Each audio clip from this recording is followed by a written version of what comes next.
Hello student. Aakash inter college Husainganj Fatehpur biology classes by Vineet sir. Students, आज हम इस वीडियो के द्वारा पुष्प की संरचना का अध्ययन करेंगे। तो चलिए वीडियो को स्टार्ट करते हैं। आवृत बीजी पौधे वे पुष्पीय पौधे हैं जिनमें बीज फलों के अंदर बंद रहते हैं। इन पौधों के जीवन इतिहास में एक अत्यंत विकसित बीजाणु उद्भिद तथा एक कम विकसित युग्मकोद्भिद या गैमेटोफाइट अवस्था मिलती है। बीजाणु उद्भिद अवस्था में जड़, तना तथा पत्तियां होती हैं और प्रजनन के लिए तने पर पुष्प उत्पन्न होते हैं। पुष्प वास्तव में एक रूपांतरित प्ररोह है जिसका कार्य प्रजनन करना है। एक पूर्ण पुष्प में मुख्य रूप से 4 भाग पाए जाते हैं जिन्हें पुष्प के चक्र भी कहते हैं।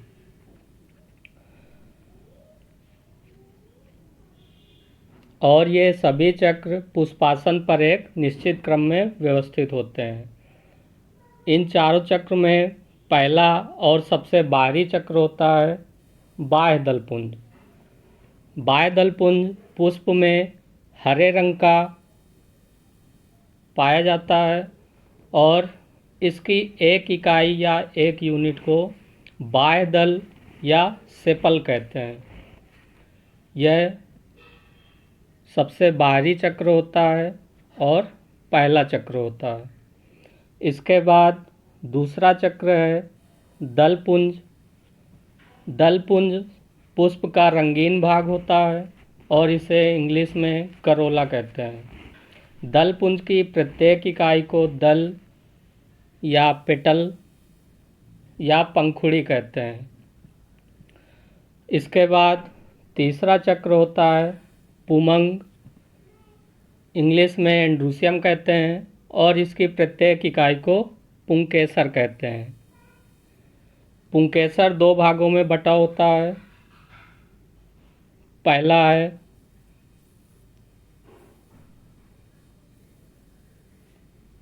पुंकेसर 2 भागों में बटा होता है। फर्स्ट परागकोश और दूसरा फर्स्ट परागकोश और दूसरा पुतंतु। परागकोश ऊपरी भाग पर पाया जाता है और पुतंतु एक डंठल जैसी रचना होती है। इसके बाद चौथा चक्र होता है जायांग।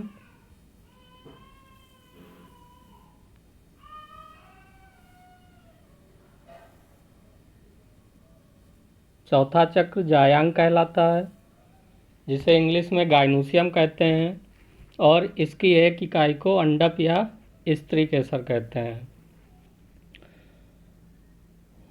अंडप 3 भागों में डिवाइड होता है। पहला इसका आधार भाग जिसे अंडाशय या ओवरी कहते हैं।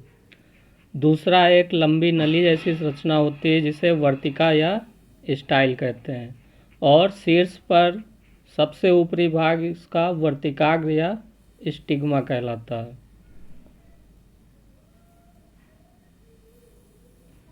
इसके पश्चात इन चारों चक्रों में बाह्य दलपुंज और दलपुंज को सहायक चक्र कहते हैं तथा पुमंग व जायांग को आवश्यक चक्र कहते हैं। आवश्यक चक्र क्यों कहते हैं पुमंग और जायांग को? क्योंकि पुमंग पुष्प का नर जननांग तथा जायांग पुष्प का मादा जननांग कहलाता है।